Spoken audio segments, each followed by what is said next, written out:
thank you very much for this opportunity afforded to NWC to be engaging with you and to just share with you all the things that are happening, all the things that will be happening, and so we can, better able to engage the population through this medium and using the opportunity that you afforded us to really expand that level of engagement.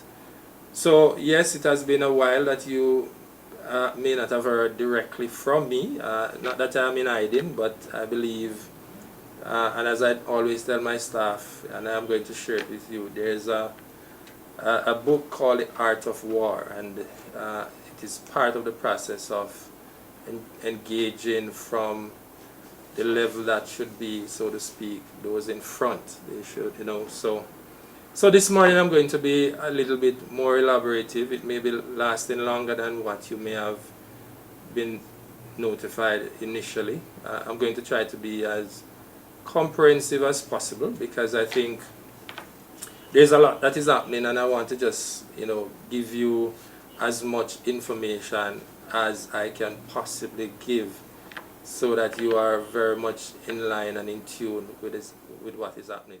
Basically, the topics are going to be centered around drought conservation project, capital projects, and NWC's quest to become more viable, hence the latter item, Disconnection Drive, or our revenue collection initiative.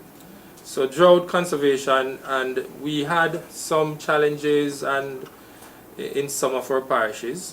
Just to keep it simple, in the corporate area there is very little fallout in the mainstream highly populated areas. However, some of our rural facilities would have experienced low inflows, some up to the tune of 20% of their production capacity. And again, you will ask, how comes? In rural communities, these are streams and sources that serves discrete areas. And so if those sources show variability in inflows, then the impact is going to be actually felt by those who are served. And just to give a more detailed impact of the experience in the last 3 months, and again during the months of December, albeit that we came out of the rainy season at the end of November. December is the beginning of the dry season, and it lasts all the way up to April, May, which is just about five months or so of primary dry season. So some of the sources that would have been affected are listed on St. Elizabeth, Hanover, St. James, Trelawney. I will first and hasten to say, since this presentation, there have been some changes as it relates to some of the facilities vis-a-vis a place like Great River, which would have seen some increase in flows. St. Thomas, again, these are very rural, let's say in the northern section of the parish, would have been very much affected. Likewise, rural St. Andrew. Again, we look to augment the impact by, doing alternate distribution, and we look at pressure adjustment to ensure that there are normality as much as possible, so as much persons could be served under the circumstances in some of these communities. Of course, we will do regulated supply, and the big challenge of bulk water trucking, which is always one of the most inefficient way of distributing water. We still rely on it to some extent in some of these rural communities. Of course, we often like to encourage conservation during the period of plenty, so that during the period when we expect to have low flows, we would not necessarily be impacted so negatively during the period, during that time. And so NWC must be the lead in promoting conservation amongst its customers. We have taken vast step, if you will, in investing in effort to improve our water efficiency distribution. And so we have to now seek to encourage our customers to conserve and conserve. In fact, our recent estimate would suggest that no household, or each person in an household rather, should not be using no more than 30 gallons of water per day. You can adequately accomplish all your activities if using 30 gallons of water per day, and in fact still recycle water to do your gardening, etc., etc. So these are some of the reasons for conservation and how do you save. We know when you talk about using water saving devices, the first question is going to ask how much does it cost, etc.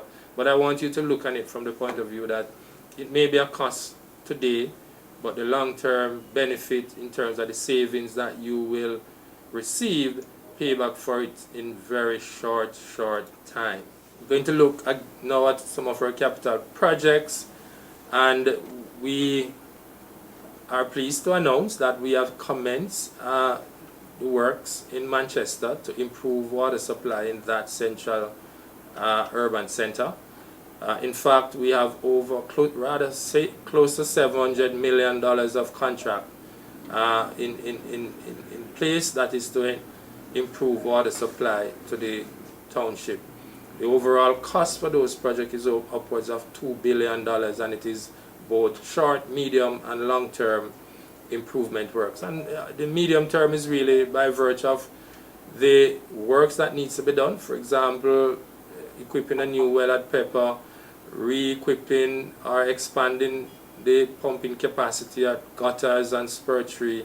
Those equipment are specialized, and so when you order one today, it takes 1 year for the manufacturer to get it to us. And so that in itself is a very much, so to speak, short to medium term arrangement, and that is on the assumption that we have no challenges in the process, shipping, factory delays, etc., etc. So we are very much on target with that. This is just a synopsis of some of the works that we are doing in terms of pipe laying exercise, and we have a number of pipe laying works to do. It is also part of the process to reduce our NRW in Mandeville as well. As you know, Mandeville is supplied by two sources that are at the lower elevation, and it is a high pumping, high energy cost system, and in fact it accounts for the largest portion of NWC's energy consumption on a monthly basis. Part of that is to ensure we better serve those customers. We could look to do new business in there, as well as increasing service to the customers.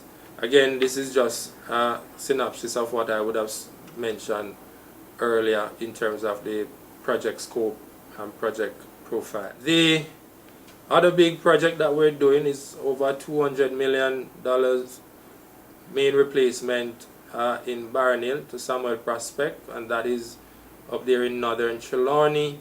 And the project really is to remove pipeline that were laid some years ago, long time, in the cane field, and put them along the roadside or in the roadway close to where they can be easily maintained and not subject to any deterioration or impact from the farming that would have occurred in that area. So we are replacing asbestos cement pipe with PVC pipes, and this is just to give you the terrain that we are working in to ensure that we can deliver on these projects.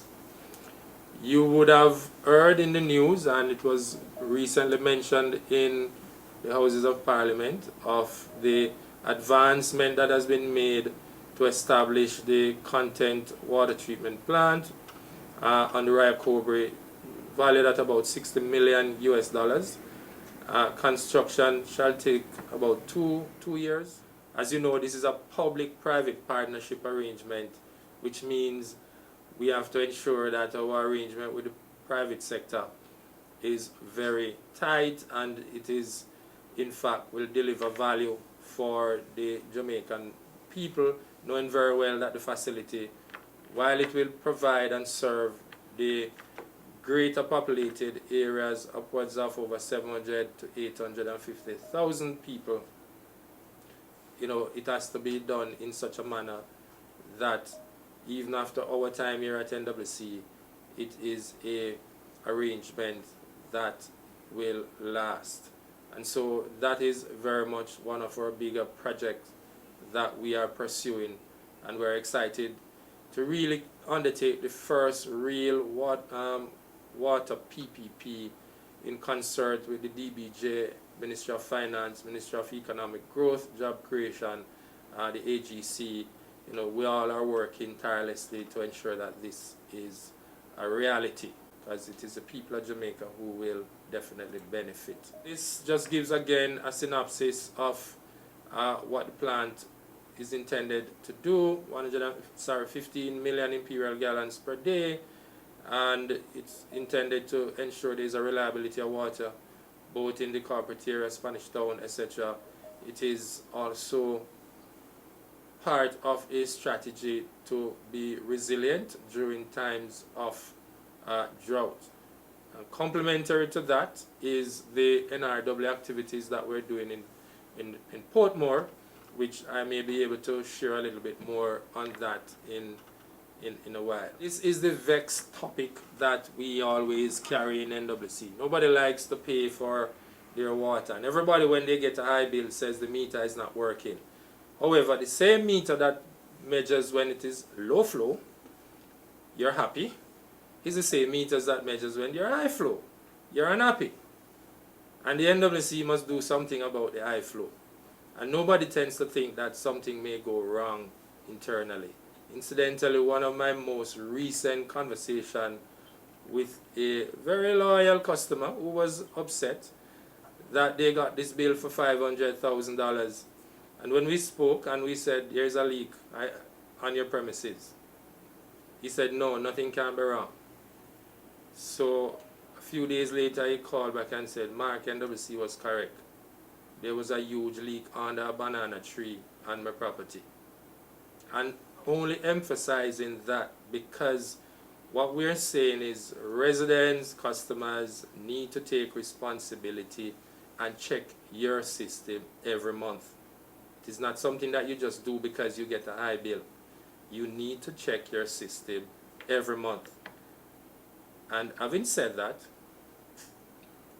we would have given very much a whole lot of concession to customers in the past. Oftentimes, NWC is accused of only giving delinquent customers reprieve, and those who pay are not getting any reprieve. So we have taken an internal policy decision that concessions are not part of the way going forward.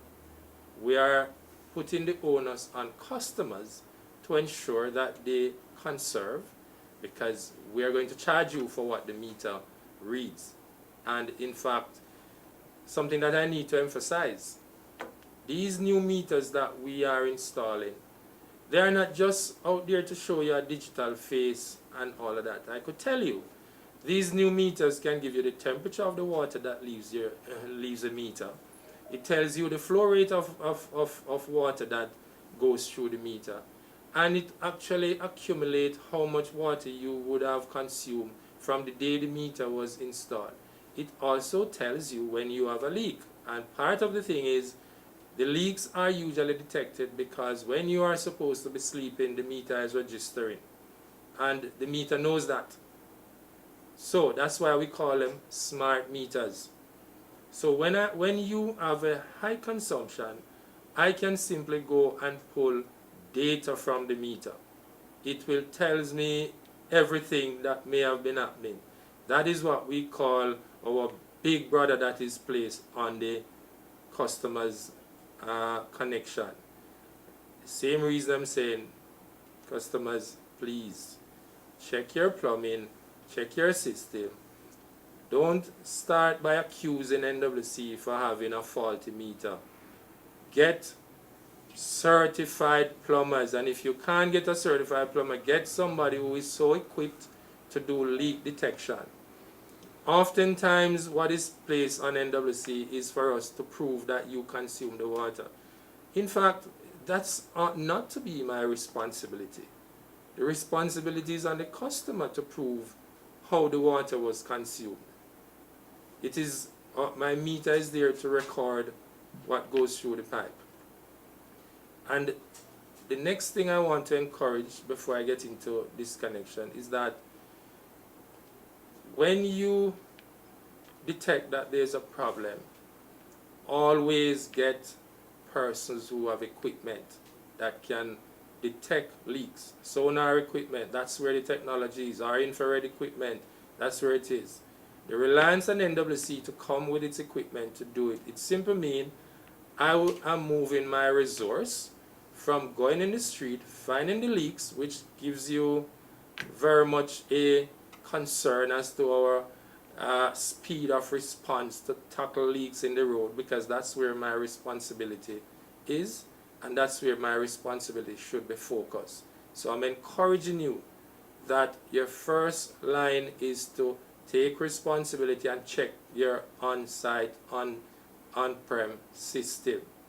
It is first line to prove or to identify what is happening. Started at the end of 2020, we would have came out of a CAP, COVID assistance program, where we were offering 25 up to 30% concession to customers on outstanding bills. That some customers took the offer, some customers didn't, because like many previous situations, customers are expecting that the initiative would last for a lifetime. However, that is not the case as it is now. As you know, everybody is in demand for NWC to do everything possibly. When we do leak repairs, everybody wants to see the road fixed back in a very short period of time. We have JPS bills to pay. When you look at it, JPS got a 2% increase the other day. NWC is not immune to that. NWC being the single largest consumer of energy from the JPS, we have to pay our fair share. How are these things going to be done? You want all the other rest of stuff to be done. Responsiveness, everything, it costs. So we have to assess where we are as a company. What can we give, what can't we give, and understand what our obligations are. So there is no initiative coming, neither now nor very soon, that is going to give any concession at all to customers in any wide scale way. So just to give a little synopsis of what we have been doing since January, we targeted just about 21,000 customers for disconnection. The total value of that would have been about $2.3 billion. Total number that we had disconnected, 17,000. And I just interject to say, every time we disconnect a customer, it simply means my customer base is reducing, active customer base is reducing. So it is not something that we are happy to do. And we don't consider it as punitive. It's really an incentive for customers to recognize that they have an obligation, a responsibility to the utility to pay their bill. And so if you forget your responsibility and if you forget your obligation, then we have no option but to come out and disconnect you. And sometimes you're upset, but the fact is you are not to forget to pay your water bill. It is the only commodity that you can't live without. In fact, no one wants to go beyond 3 days without water. It is a nightmare. And of the number of disconnection that we did, there was about close to 9,500 customers who pay up or make arrangements and come back on stream for a total of $500 million. Now that is not sufficient to undertake all that we have to do as a utility. So something that I wish to identify, because to raise with you, because there's also the thinking that we have not used fully the extent of NWC's Act. And one of the things that we're also pursuing is sending out final demand letters before we proceed to the courts. Now, in the last month and a half, we would have issued 163 demand letters for a total value of just about $270 million. It simply means those customers who would have received those letters, our next step is heading to the courts. So we would rather collect, we would rather, even when you get these letters, contact us, make arrangement, pay up, rather than head to the courts. Because where we may head up next is forfeiture on your property and moving to the next. So while it may be construed that the NWC has not been very serious about collecting its revenue, we are taking the necessary steps to ensure that customers take us seriously. And it's a work in progress. Let me just first say that. But the team are committed to make sure that it happens. One of our daily newspaper carried an article in relation, particularly in Clarendon. You know, these are some of the things that we face day in and day out. The scourge of illegality and theft is really a challenge for NWC. You know, it is really something that is widespread, not just in Clarendon as it was reported. There are not to be circumstances where a customer or a group of customers are affected because somebody or a group of persons are so selfish because of their illegal activities. And oftentimes, we shouldn't have to be having the JCF with us to ensure that we can do our job in providing water to the customers. The JCF, I believe, had more pressing matters to do, but this is what we have to do. I mean, I'm now appealing to the inner conscience of customers and the population, really, because water is life. And to take treated water to do farming for whatever reason is just not right. But this is something that we have to fight day in and day out. There are situations where people believe that the NWC, and we saw it in Manchester recently, that people believe that the NWC's infrastructure ought to be part of their business operation, or they become very enterprising. Now, when one person becomes very enterprising, it deprives a whole community of water. And I cannot fathom why some persons would use hydrants to set up as loading bay to feed their own wealth creation initiative. And when NWC takes steps to take steps to correct the situation, we're oftentimes threatened, and that is part of the challenge. We are not to be carrying out our job to provide the very precious commodity under any level of stress whatsoever. But these are things that are not known. These are things that are not considered important.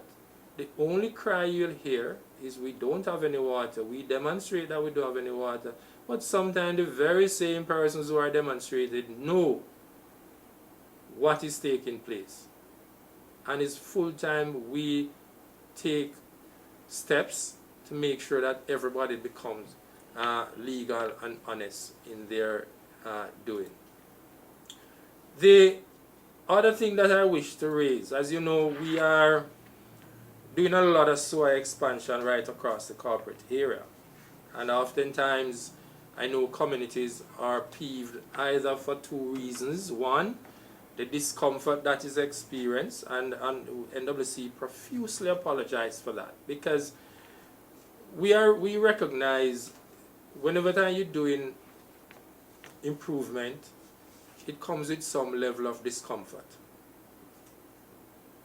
But this is how I know this is how NWC really view these activities. Number one, when we look to say extend our sewer system, we're not just only extending sewer system because we want to accommodate development. We are extending sewer system because this should have happened long time ago. Oftentimes, we should not have had situation where I can't use 9 of our potable water wells that is situated on the Ligani Aquifer. So NWC is slowly making these steps to improve the sewer coverage as twofold. One, it will increase the value of your property. Oftentimes, most people downplay that. But two, it is there to help the environment to become more cleaner if we want to be resilient. And nowadays, everybody we speak very fluently and regularly about climate change and the impacts of climate change. And the first thing that is affected by climate change is water resources. We have to play our part to ensure that we protect the environment. That's number one. And number two, we do the right thing to ensure that we can have water resources not just for today, but for time to come. And that is part of the process. But the bigger issue that I want to raise, though, because there is the thought that persons who may be in a particular area and will now be considered for sewer charges are oftentimes upset, if you will, or believe that that ought not to be imposed. The operational team and myself are very much mindful of what the NWC Acts represent. And it's really, that aspect of our act really is to support improvement of public health. All residents will be charged the sewer rate. The onus, as it is represented in our act, is for the property owners using whatever means to get the sewer to that collection system. So that may be for new customers. The same will apply for existing customers where sewers would have been extended many, many years ago. And oftentimes there's representation as to what should be who should be paying for sewage rates. So I want to emphasize that there will be no concession as it relates to persons who should be paying sewer. We want to encourage every household, every property owner to abandon your on-site pits and get connected to the NWC central sewage system. That is the right thing to do. That is the right thing for you to do for the environment, and that is a responsible thing to do in supporting the effort of ensuring you play your part in improving Jamaica's environment.